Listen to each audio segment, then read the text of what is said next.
Pernahkah kau bertanya, siapa sebenarnya yang sedang bernafas dalam dirimu? Nafasmu bukan sekadar udara, ia adalah rahasia terdalam yang menghubungkanmu dengannya. Para wali tak sekadar hidup, mereka bernafas bersama cahayanya. Dalam diamnya mengalir zikir tanpa kata. Dalam tenangnya memancar nur yang menyentuh jiwa-jiwa yang tidur. Inilah ilmu sunyi yang hanya dikenali oleh mereka yang hadir sepenuhnya. Ilmu yang tak tertulis di kitab, tapi terukir di dada mereka yang berserah. Ilmu nafas zat bukan tentang bagaimana engkau hidup, tapi bagaimana engkau kembali. Nafas, jembatan antara diri dan zat. Bayangkan sejenak, saat engkau menarik nafas, adakah yang hadir di hatimu selain sekadar udara yang masuk ke dada?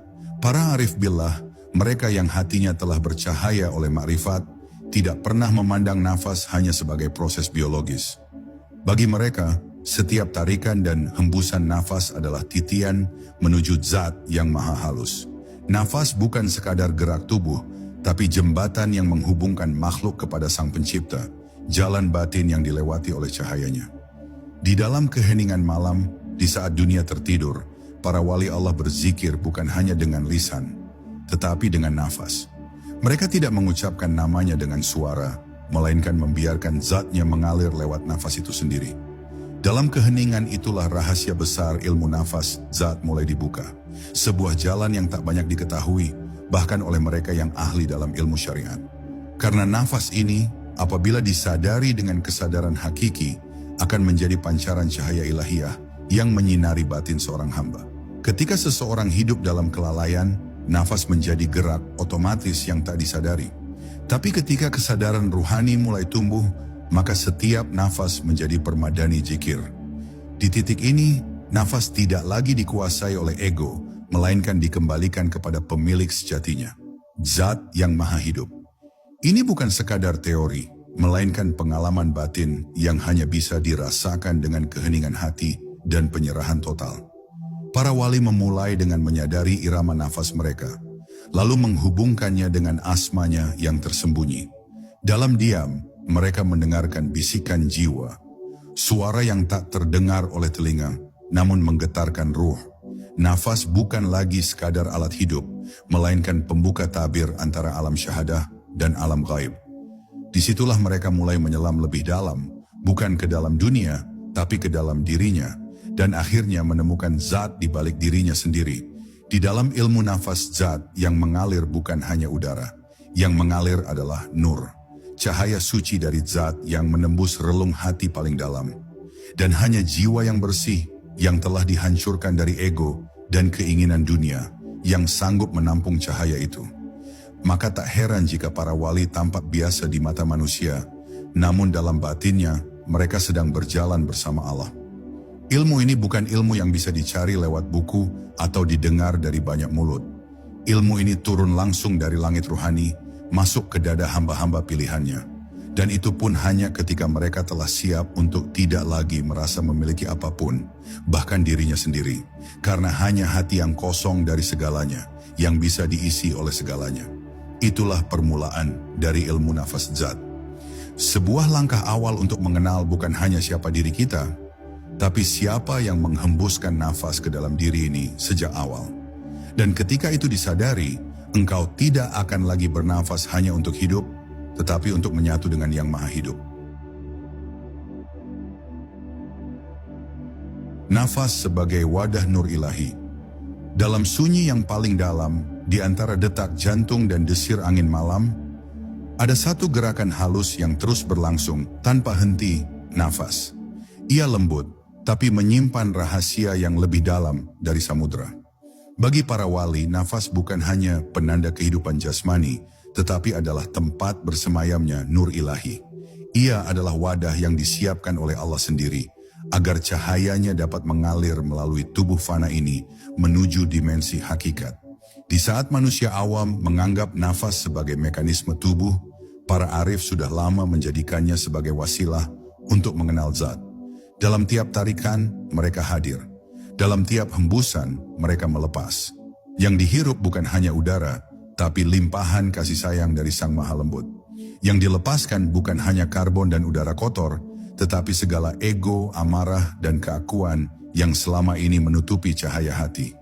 Mereka mengerti bahwa nur tak akan tinggal di hati yang kotor. Cahaya tak pernah menyatu dengan kegelapan. Maka nafas digunakan bukan sekadar untuk bertahan hidup, tapi untuk menyucikan. Nafas menjadi proses spiritual, bukan sekadar fisiologis.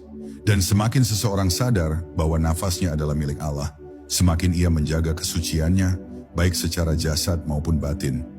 Ilmu nafas zat adalah jalan yang sunyi, tak banyak yang tahu, tak banyak pula yang sanggup menempuh.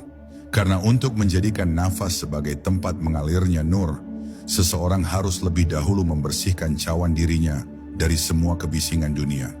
Nafas yang masih diliputi amarah, ambisi, atau kebanggaan diri tak akan pernah bisa menjadi saluran nur yang murni. Karena nur itu turun hanya kepada hati yang tunduk, kepada jiwa yang berserah total. Para wali menjaga nafasnya seolah menjaga harta paling berharga. Mereka tidak bernafas sembarangan. Dalam zikir mereka, bahkan dalam diam mereka, setiap nafas adalah zikir tanpa kata. Seperti hembusan kasih Tuhan kepada makhluknya, begitu pula nafas mereka mengalir, penuh kelembutan, penuh kedamaian. Karena itulah, keberadaan mereka seringkali menenteramkan tanpa kata-kata. Cukup dengan hadir di dekat mereka, jiwa yang gelisah bisa tenang. Itulah efek dari nafas yang telah menjadi wadah nur. Namun, untuk sampai pada makam itu, seseorang harus menempuh perjalanan panjang. Nafas yang selama ini liar dan tak sadar harus dijinakkan, harus dipenuhi kesadaran, harus dilatih agar selaras dengan nama-namanya. Bukan sekadar mengatur tempo, tapi mengarahkan niatnya. Sebab nur tidak datang kepada tubuh, melainkan kepada niat. Dan nafas adalah perahu niat yang akan membawa seseorang menuju lautan kehadirannya. Pada akhirnya ilmu ini bukan tentang teknik pernafasan atau latihan semata. Ini tentang hadirnya Allah dalam setiap hela nafas. Ini tentang meleburnya diri dalam aliran zat yang maha hadir. Sehingga tidak ada lagi aku yang bernafas, tapi hanya Dia yang menghembuskan hidup. Maka dari itu, para wali tidak pernah merasa memiliki nafas mereka sendiri. Mereka hanya menjaga amanah karena mereka tahu setiap hembusan adalah miliknya. Dan tugas mereka hanyalah menjaga saluran itu tetap suci, tetap mengalirkan nur tanpa halangan. Nafas para wali, lautan zikir yang tak pernah terputus. Di dalam dunia ruhani, ada sesuatu yang tidak pernah putus. Bahkan ketika mulut terdiam, bahkan ketika tubuh tertidur. Itulah zikir nafas. Para wali telah sampai pada makam di mana nafas mereka menjadi lautan zikir yang tak pernah berhenti. Tak perlu lagi lisan, tak perlu lagi lafaz. Karena setiap tarikan dan hembusan adalah asma Allah yang hidup di dalam tubuh mereka. Nafas mereka telah bersatu dengan kehadirannya. Dan itulah mengapa keberadaan mereka membawa getaran, walau tak mengucap sepatah kata. Manusia biasa berzikir di waktu-waktu tertentu, namun wali Allah berzikir dengan seluruh wujudnya. Bahkan saat tidur pun, ruh mereka tidak pernah terlepas dari pengingatan. Karena zikir mereka tidak dilakukan, tapi menjadi bagian dari nafas, menjadi denyut dari jantung, menjadi gerak dari jiwa. Inilah zikir nafas, zikir yang tidak bisa dipisahkan dari keberadaan itu sendiri. Dan hanya mereka yang telah melepaskan dirinya, yang bisa mencapai tingkatan ini. Ilmu nafas zat tidak datang melalui belajar kata demi kata. Ia datang saat seorang hamba telah hancur dirinya, hingga yang tinggal hanyalah zat yang menghidupkan. Di saat itu, nafasnya bukan lagi milik dirinya, tapi menjadi saluran cahaya bagi seluruh semesta. Dalam keheningan nafasnya, mengalir rahmat. Dalam setiap embusan halusnya, tersimpan rahasia kebangkitan jiwa-jiwa yang tidur. Ia tidak banyak bicara, karena nafasnya telah lebih fasih daripada lisannya. Orang awam mengira para wali itu seperti manusia biasa, makan, tidur, berjalan, berbicara. Tapi mereka tidak tahu bahwa dalam setiap langkahnya, para wali sedang membawa zikir. Nafas mereka memeluk bumi dengan kelembutan langit. Mereka menjadi pancaran ketenangan yang tak bisa dijelaskan oleh logika. Bahkan hewan pun tunduk pada mereka, karena alam mengenali zikir yang mengalir dalam tiap nafas mereka. Alam tak pernah salah mengenali siapa yang benar-benar dekat dengannya. Namun jalan menuju makam ini sangat berat. Nafas kita harus dilatih dalam diam. Bukan dengan paksaan, tapi dengan cinta dan ketundukan. Nafas yang dipenuhi syak, was-was, dan keluh kesah belum bisa menjadi zikir. Nafas itu masih milik ego, belum menjadi milik Allah. Maka seseorang harus memulai dari penyucian hati, membersihkan niat, menata batin, mengosongkan segala bentuk pengharapan kepada selainnya, hingga nafas menjadi ringan, hingga zikir mengalir tanpa beban. Itulah proses pembentukan nafas para wali. Zikir nafas bukan hanya tentang menyebut Hu atau Allah dalam hati setiap tarikan dan hembusan. Lebih dari itu, ia tentang kehadiran.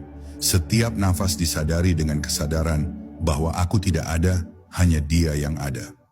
Maka tidak ada lagi batas antara hamba dan Tuhannya. Nafas menjadi perantara untuk lenyapnya segala keterpisahan. Dan dalam kefanaan itulah seseorang akan menemukan dirinya benar-benar hidup, bukan karena tubuhnya bergerak, tetapi karena zat sedang bernapas dalam dirinya. Dan ketika nafas sudah menyatu dengan zikir, maka segala amalnya menjadi amal ilahi. Ia tidak lagi bergerak dari keinginan pribadi, ia digerakkan oleh kehendak yang lebih tinggi. Inilah makam kehambaan yang sejati. Nafas bukan lagi sekadar hidup, tapi menjadi jalan pulang. Dan para wali telah pulang, bahkan saat mereka masih di dunia. Karena mereka hidup bukan dengan tubuh, tapi dengan cahayanya. Rahasia nafas dalam keheningan jiwa. Tidak semua nafas terdengar. Nafas para wali begitu halus, nyaris tak terasa. Tapi justru dalam kehalusan itulah mengalir kekuatan yang tak bisa ditandingi oleh kata-kata. Dalam keheningan nafas mereka bersemayam rahasia zat yang maha halus, latif. Mereka tidak menghembuskan kebisingan dunia, tapi menghembuskan kelembutan ruhani.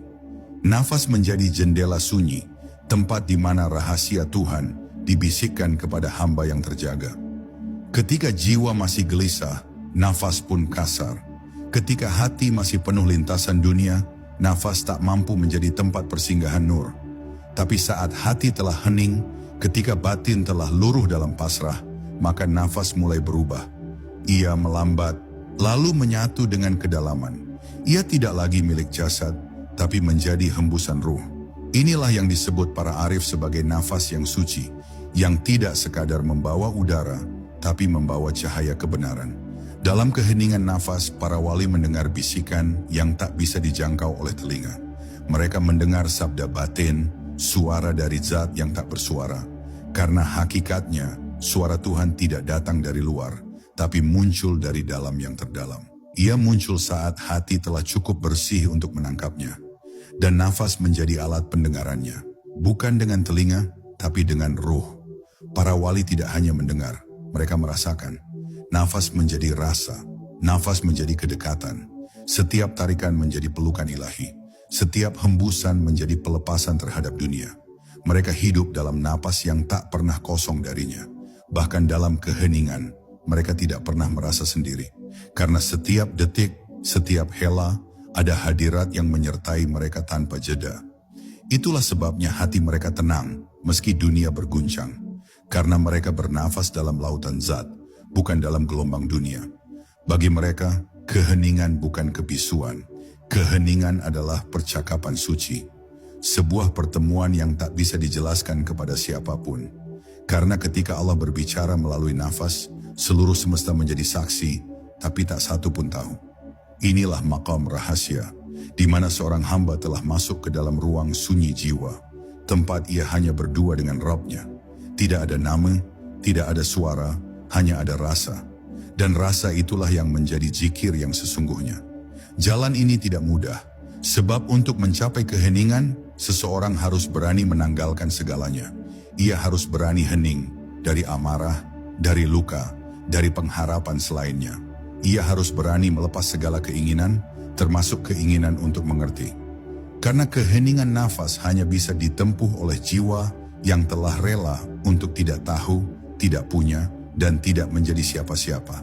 Hanya dengan itu, rahasia nafas dalam keheningan bisa terbuka.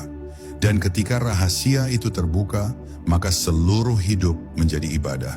Nafas menjadi zikir, Keheningan menjadi penghubung, dan jiwa pun tidak lagi terpisah.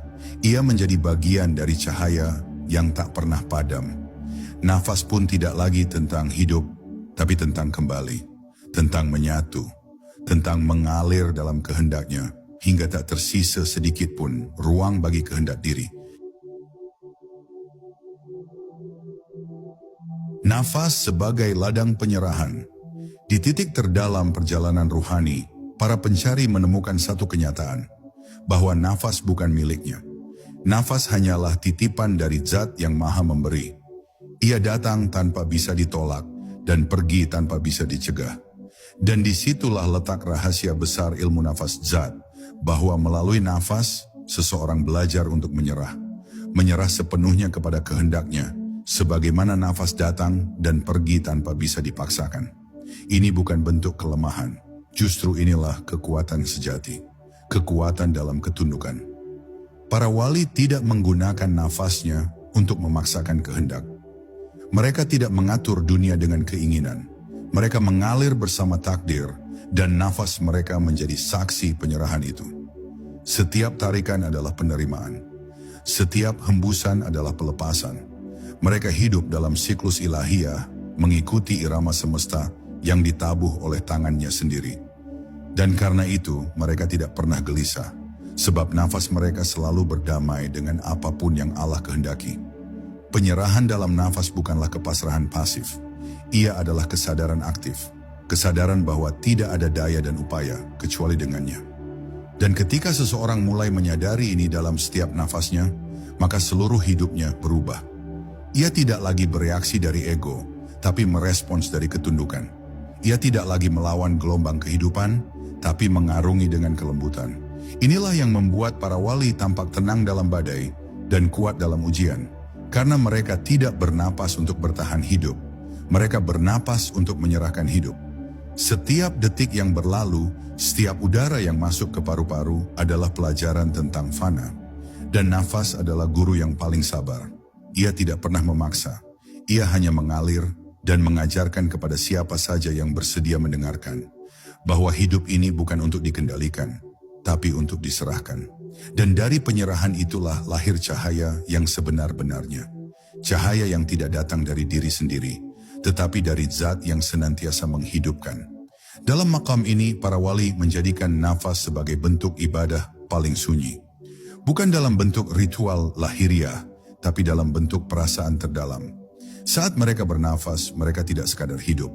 Mereka sedang menyatakan, "Aku ridha ya Allah, dengan apapun yang Engkau tetapkan." Dan dalam ridha itu, lahirlah cahaya. Sebuah nur yang tidak hanya menerangi dirinya, tetapi memancar kepada siapa saja yang berada di sekitarnya. Karena ruh yang telah ridha adalah ruh yang memantulkan wajah ilahi. Namun untuk mencapai penyerahan semacam ini, seseorang harus melalui penghancuran ego yang panjang. Nafas yang keras kepala, yang dipenuhi oleh hasrat dan keinginan dunia, harus dilunakkan. Ia harus ditempa dalam doa, dalam zikir, dalam keheningan. Ia harus dipasrahkan secara sadar, hingga tidak ada lagi keinginan untuk mengatur hidup sendiri. Dan ketika keinginan itu sirna, maka nafas pun menjadi suci, menjadi saluran antara bumi dan langit, menjadi ladang tempat Zat menaburkan benih rahmatnya. Pada akhirnya ilmu nafas Zat tidak mengajarkan bagaimana menguasai nafas, tapi bagaimana menyerahkan nafas. Karena hanya dalam penyerahan, seseorang benar-benar hidup dalam kehendaknya. Dan ketika hidup telah menjadi bagian dari kehendaknya, maka tidak ada lagi yang bisa mengguncang jiwa. Karena ia telah menyatu dengan aliran takdir yang paling halus. Hembusan kasihnya yang terus-menerus, dari awal hingga akhir nafas terakhir. Nafas dan kehadiran ilahi dalam sekejap rasa. Di antara semua gerak tubuh, nafas adalah yang paling dekat dengan detik ini, dengan kekinian. Ia tak pernah berada di masa lalu, tak bisa disimpan untuk esok hari. Ia selalu sekarang. Disinilah rahasia besar yang diselami oleh para wali, bahwa siapa yang hadir sepenuhnya dalam nafasnya, sedang hadir dalam hadiratnya. Karena Allah tidak menunggu di masa lalu dan tidak menunggu di masa depan. Dia hadir di sini, sekarang. Para arif tidak sekadar menarik nafas lalu lupa. Mereka menapaki setiap helaan dengan kesadaran penuh. Mereka tidak menjadikan nafas sebagai alat hidup jasmani saja, melainkan sebagai pintu untuk menyadari kehadirannya yang tak pernah absen. Sebab siapa yang sadar akan nafasnya dengan sebenar-benarnya sadar, niscaya akan sadar bahwa ada yang mengalirkan, ada yang menghembuskan, dan dari sanalah pertemuan spiritual itu bermula. Nafas menjadi saksi bahwa Allah itu dekat, bahkan lebih dekat dari urat leher. Tapi yang menjauh bukan dia, yang menjauh adalah perhatian manusia yang sibuk keluar. Maka para wali mengembalikan kesadaran itu lewat nafas. Setiap detik diolah menjadi ladang zikir. Setiap momen diubah menjadi perjamuan batin. Tidak ada yang terbuang. Bahkan detik yang tampaknya kosong pun menjadi penuh oleh kehadirannya jika diselami dengan nafas yang sadar. Inilah jalan kembali yang paling halus. Tanpa harus pergi jauh, tanpa perlu menunggu waktu khusus. Karena Allah tidak menunggu waktu. Dia ada bersama hambanya yang hadir. Dan nafas adalah kendaraan menuju kehadiran itu. Maka bagi para wali, zikir nafas bukan hanya zikir lisan yang disisipkan dalam tarikan dan hembusan. Ia adalah cara hidup. Ia adalah cara memuliakan setiap detik sebagai kesempatan untuk bersamanya. Namun menghadirkan diri dalam nafas bukanlah perkara mudah. Jiwa manusia telah terbiasa mengembara. Pikiran suka melompat antara kenangan dan harapan. Maka proses menghadirkan nafas adalah jihad tersendiri, jihad yang sunyi. Para wali menundukkan pikirannya bukan dengan menekan, tapi dengan mengingat. Mereka kembalikan kesadarannya dengan lembut, seperti ibu yang memanggil anak kecil untuk pulang. Mari kembali ke sini, ke nafas ini, karena disinilah Tuhan menunggumu. Ketika seseorang telah mampu hadir dalam nafas, maka ia tidak lagi menunggu momen-momen besar untuk merasa dekat dengan Tuhan. Ia tidak perlu menunggu waktu salat, waktu zikir, atau malam-malam tertentu. Karena setiap saat adalah tempat suci. Setiap nafas adalah karpet tempat ia sujud. Setiap detik adalah undangan untuk kembali. Ia hidup dalam keintiman yang terus-menerus, bukan sesekali. Dan dalam keintiman itu, ia merasa cukup, bahkan saat tak memiliki apa-apa. Begitulah para wali hidup. Mereka tidak terburu-buru. Mereka tidak dikuasai oleh waktu. Karena mereka telah menyatu dengan arus kehadiran. Nafas mereka menjadi gerbang sunyi tempat ruh bertemu zatnya. Mereka tidak mencari Tuhan karena mereka tidak pernah merasa jauh darinya. Mereka hanya menjaga satu hal, jangan sampai lupa. Dan nafas menjadi alarm suci, pengingat bahwa Tuhan sedang memelukmu, bahkan saat engkau lupa diri. Nafas dan fana dalam kehadirannya. Pada titik tertentu dalam perjalanan ruhani, seorang hamba tidak hanya hadir bersama nafasnya, ia mulai lenyap di dalamnya. Bukan lagi sekadar menyadari tarikan dan hembusan, tapi larut, lebur, hingga tak tersisa batas antara dirinya dan dia. Inilah yang disebut para arif dengan istilah fana. Lenyapnya diri dalam kehadirannya, bukan dengan kematian jasad, tapi dengan kematian ego. Dan nafas adalah pintu rahasia menuju keadaan suci ini. Fana tidak bisa dipaksakan. Ia tidak datang karena kehendak diri, tetapi karena kelembutannya yang mengizinkan. Para wali tidak mengejarnya dengan ambisi, justru mereka sampai kepadanya dengan kerendahan hati dan cinta yang tak berujung. Dan nafas mereka yang sejak lama telah dipasrahkan kepada zat, akhirnya menjadi jalan fana yang tidak disadari. Di saat seluruh dunia terasa jauh dan hanya hadiratnya yang terasa dekat, saat itulah fana menyapa. Nafas fana adalah nafas yang tidak lagi menyimpan aku. Ketika seorang wali bernafas, yang terasa bukan lagi aku sedang bernafas, yang terasa adalah Allah sedang menghidupkan. Tarikan nafas menjadi tarikan dari zat, hembusan menjadi pancaran dari kehendaknya. Tidak ada perasaan memiliki, tidak ada keinginan mengatur. Semuanya menjadi satu dalam kehendak yang tunggal. Inilah yang membuat mereka tampak tenang meski berada di tengah badai. Karena mereka tak lagi hidup untuk dirinya sendiri. Fana dalam nafas bukan berarti tidak sadar. Justru sebaliknya, itulah kesadaran tertinggi di mana seorang hamba menyadari bahwa tidak ada satupun dari dirinya yang benar-benar miliknya. Nafas, tubuh, bahkan pikiran, semua hanyalah pinjaman. Dan karena itu ia tidak lagi mempertahankan apa-apa. Ia menjadi jernih, menjadi kosong, menjadi bening, hingga zat bisa bercermin dalam dirinya tanpa halangan. Itulah makna hakiki dari insan kamil. Manusia sempurna yang telah menjadi cermin bagi Sang Pencipta. Namun perjalanan menuju fana melalui nafas adalah jalan yang panjang. Banyak penghalang. Ego selalu ingin mempertahankan identitas. Pikiran selalu ingin memiliki kendali. Nafsu selalu ingin diakui. Maka para wali menundukkan semuanya dengan kesabaran. Mereka zikir dalam nafas, diam dalam nafas, menyerah dalam nafas, hingga perlahan yang kasar menjadi lembut, yang keras menjadi hancur, dan yang egois menjadi luluh. Nafas mereka tidak lagi membawa identitas, tapi membawa kesucian. Dalam makam fana, tidak ada lagi rasa aku yang dekat dengan Tuhan. Yang ada hanya Tuhan yang senantiasa hadir. Bahkan rasa ingin dekat pun sudah lenyap, karena kedekatan itu sudah menjadi hakikat. Nafas bukan lagi sarana, tapi menjadi bagian dari zat itu sendiri. Hamba tidak lagi merasa sedang bernafas, karena seluruh eksistensinya telah menjadi hembusannya. Seperti daun yang ikut dalam angin, seperti ombak yang larut dalam samudra. Dan saat seseorang mencapai fana dalam nafas, maka tidak ada lagi jarak antara dirinya dan apapun. Ia tidak merasa lebih dari siapapun, tidak merasa lebih tahu, lebih suci, atau lebih dekat. Ia hidup dalam kesetaraan rohani, karena ia tahu bukan dirinya yang istimewa, tetapi zat yang mengalir dalam dirinya itulah yang maha segalanya.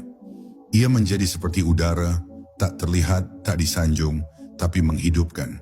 Dan dalam ketidakmenonjolan itulah cahayanya memancar paling terang. Nafas sebagai jembatan antara langit dan bumi. Dalam keheningan nafas, para wali menemukan satu kenyataan agung, bahwa tubuh manusia adalah titik temu antara langit dan bumi. Dan nafas yang terus mengalir tanpa henti adalah jembatan penghubungnya. Ia membawa ruhani ke dalam jasmani, dan mengangkat jasmani ke dalam kesadaran ruhani. Ia adalah perlintasan cahaya dan tanah antara dunia fana dan dunia baka. Maka tak heran jika para wali menjaga nafasnya seolah menjaga gerbang rahasia menuju alam ketuhanan. Allah menciptakan manusia dari tanah, tapi ia juga meniupkan ruhnya ke dalam tubuh yang hina itu. Nafas adalah tanda bahwa dua unsur itu masih menyatu. Tanpa nafas, tubuh kembali menjadi tanah. Tanpa kesadaran dalam nafas, ruh pun tertidur. Maka ketika seorang hamba mulai menyadari nafasnya sebagai jembatan, ia tidak hanya bernafas untuk hidup, ia bernafas untuk menyatukan. Ia menjadi utusan bumi yang membawa pesan dari langit, dan menjadi utusan langit yang menyentuh bumi dengan kasih. Para wali tidak memisahkan kehidupan dunia dan akhirat, karena bagi mereka, keduanya terhubung dalam satu tarikan nafas. Mereka makan, berjalan, bekerja, berinteraksi. Namun semua itu dilakukan dalam kesadaran nafas, kesadaran bahwa setiap helaan adalah lintasan antara dua alam. Mereka hidup di dunia dengan jasad, tapi ruh mereka senantiasa menatap ke langit. Dan nafas mereka adalah tangga ruhani yang terus menghubungkan keduanya. Nafas yang disucikan menjadi tempat turun naiknya rahmat. Dalam setiap tarikan, seorang wali menerima limpahan dari alam tinggi, ilham, ketenangan, rasa kasih, pengampunan. Dan dalam setiap hembusan, ia menyalurkan kembali ke bumi, melalui senyumnya, nasihatnya, diamnya, bahkan lewat kehadirannya yang membawa keteduhan. Maka mereka bukan sekadar makhluk yang hidup, mereka menjadi perpanjangan dari kehendaknya di muka bumi. Namun untuk menjadi jembatan itu, seseorang harus kokoh di dua sisi. Ia tidak boleh larut sepenuhnya dalam langit hingga lupa pada bumi, juga tidak boleh tenggelam dalam bumi hingga buta pada langit. Maka para wali menjaga keseimbangan. Mereka hidup di tengah manusia, namun hati mereka senantiasa terpaut kepadanya. Mereka hadir di dunia, tapi ruh mereka tak pernah terlepas dari hadirat ilahi.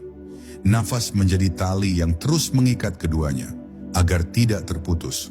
Seseorang yang telah menjadikan nafasnya sebagai jembatan, akan menemukan bahwa kehidupan ini tidak terpisah-pisah. Tidak ada dikotomi antara spiritual dan duniawi. Setiap momen, setiap interaksi, setiap pekerjaan bisa menjadi bagian dari zikir jika dilakukan dalam kesadaran nafas. Maka hidup tidak lagi perlu dikejar, ia cukup dijalani dengan penuh kehadiran. Karena dalam kehadiran itulah Zat menunjukkan wujudnya secara halus namun nyata. Dan ketika nafas telah menjadi jembatan langit dan bumi, maka manusia pun kembali kepada fitrahnya, sebagai khalifah, sebagai penjaga keseimbangan. Ia menjadi cermin dari harmoni yang dikehendaki Tuhan. Ia menjadi pelayan, bukan penguasa. Ia menjadi penyalur, bukan pemilik. Dan dalam kesadaran itu, hidup menjadi ibadah yang tak terputus. Karena setiap nafas, setiap detik, adalah perjalanan pulang dari bumi menuju langit, dan kembali membawa rahmatnya turun ke bumi. Nafas sebagai cahaya yang menyembuhkan. Nafas bukan sekadar alat untuk hidup. Bagi para wali, nafas adalah pancaran cahaya yang bisa menyembuhkan. Bukan hanya menyembuhkan tubuh, tetapi lebih dalam, menyembuhkan luka jiwa, membersihkan kekeruhan batin, dan menenangkan badai dalam hati. Karena nafas yang telah dipenuhi kesadaran zat akan membawa serta nur yang mengalir langsung dari sumber segala kehidupan. Ia menjadi hembusan rahmat yang tak kasat mata, tapi dirasakan oleh siapapun yang terbuka hatinya. Para wali telah lama mengetahui bahwa luka batin tak bisa disembuhkan hanya dengan kata-kata. Bahkan doa yang paling fasih pun kadang tak mampu menembus kabut hati yang pekat. Tapi nafas yang telah dibersihkan, yang telah menjadi kendaraan ruhani, mampu menyentuh yang tak tersentuh. Ketika seorang wali duduk diam, namun nafasnya mengalir dalam kehadiran Allah, maka ruang di sekitarnya pun menjadi terang. Jiwa-jiwa yang gelisah akan mulai tenang. Hati yang keras perlahan melunak. Bukan karena mereka bicara, tetapi karena mereka bernapas dalam cahaya. Nafas yang membawa penyembuhan adalah nafas yang telah keluar dari genggaman ego. Ia tidak lagi membawa kepentingan pribadi. Ia telah menjadi wadah. Wadah dari kasih sayang ilahi yang mengalir tanpa memilih, tanpa menghakimi. Para wali bernafas dengan kasih, dan karena itu, nafas mereka menjadi penawar. Setiap helaan adalah doa tanpa suara, setiap hembusan adalah pelukan yang tak tampak. Mereka menyembuhkan bukan dengan tangan, tapi dengan kehadiran, karena kehadiran mereka adalah perpanjangan dari kehadirannya. Namun nafas penyembuh tidak datang begitu saja. Ia harus ditempa dalam kesabaran, harus digembleng dalam zikir. Nafas yang masih membawa kemarahan, kebencian, atau rasa ingin menonjolkan diri tidak akan mampu menyembuhkan siapapun. Justru ia bisa menjadi racun batin yang halus. Maka para pencari sebelum mampu menjadi saluran cahaya bagi orang lain, harus lebih dulu membersihkan dirinya sendiri. Menyembuhkan dirinya dari keterikatan dunia, dari luka masa lalu, dari kebisingan pikiran. Pembersihan ini terjadi dalam kesunyian, dalam keheningan zikir yang dilakukan bersamaan dengan nafas. Setiap malam yang dilalui dalam tadabbur, setiap tarikan nafas yang disertai dengan rasa tunduk, akan meluruhkan satu demi satu belenggu batin. Dan ketika jiwa mulai jernih, maka nur pun mulai mengalir. Tidak bisa dipaksakan, tidak bisa dirancang. Ia hanya akan hadir ketika hati telah menjadi cermin yang bersih dari kabut kepentingan diri. Bagi para wali, menyembuhkan orang lain bukan tugas utama. Mereka tidak mengejar peran sebagai penyembuh. Tapi karena nafas mereka telah dipenuhi oleh zat, maka penyembuhan itu terjadi dengan sendirinya. Bukan dari mereka, tapi melalui mereka. Mereka hanya menjadi alat, bukan pelaku. Dan karena itu, mereka tidak pernah membanggakan kemampuan tersebut. Justru mereka semakin rendah hati karena mereka tahu itu semua hanyalah titipan dari Yang Maha Menyembuhkan. Nafas sebagai cahaya penyembuh adalah anugerah bagi mereka yang telah tunduk sepenuhnya. Bagi mereka yang hidup bukan untuk menjadi sesuatu, tetapi untuk menjadi saluran dari segala sesuatu. Dan saat itu tercapai, maka hadirlah manusia yang tidak hanya hidup dalam kesucian, tapi juga membawa kesembuhan bagi siapapun yang disentuh oleh kehadirannya. Ia menjadi seperti udara, tak terlihat, tak terdengar, tapi mutlak diperlukan oleh setiap makhluk. Dan dalam keheningan nafasnya mengalir rahmat yang tak pernah putus. Nafas terakhir kembali ke pangkuan zat. Setiap yang bernyawa pasti akan mati. Namun bagi para wali, kematian bukan akhir, ia adalah pulang. Dan nafas terakhir bukan sekadar detik berpulangnya tubuh kepada tanah, tapi titik puncak kembalinya ruh kepada zat yang selama ini mereka rindukan. Bagi mereka yang telah hidup dalam kesadaran nafas, nafas terakhir adalah pertemuan. Ia bukan ditakuti, tapi dinanti, karena di saat itu, tabir antara makhluk dan Khalik disingkap sepenuhnya. Seseorang yang menjalani hidupnya dengan penuh kesadaran nafas akan meninggalkan dunia dengan kelembutan. Tidak ada perlawanan, tidak ada kegelisahan. Nafas terakhirnya bukan nafas penuh kepanikan, tapi nafas yang menyerah dengan tenang ke dalam pelukan sang pemilik. Ia tidak merasa kehilangan apapun, karena sepanjang hidupnya ia sudah belajar untuk tidak menggenggam. Ia tidak merasa meninggalkan siapapun, karena ruhnya telah lama berjalan bersama cahayanya. Dalam tradisi para arif, ada yang disebut nafasul akhirah, nafas yang mengakhiri kehidupan fana dan memulai kehidupan hakiki. Nafas ini bukan sekadar pelepasan ruh, tapi pengembalian segala sesuatu kepada tempat asalnya. Nafas itu membawa kembali niat, amal, cinta, zikir, dan segala yang pernah disemaikan selama hidup. Dan hanya mereka yang telah menjadikan nafas sebagai tempat zikir, yang akan menghembuskan nafas terakhir dengan zikir pula.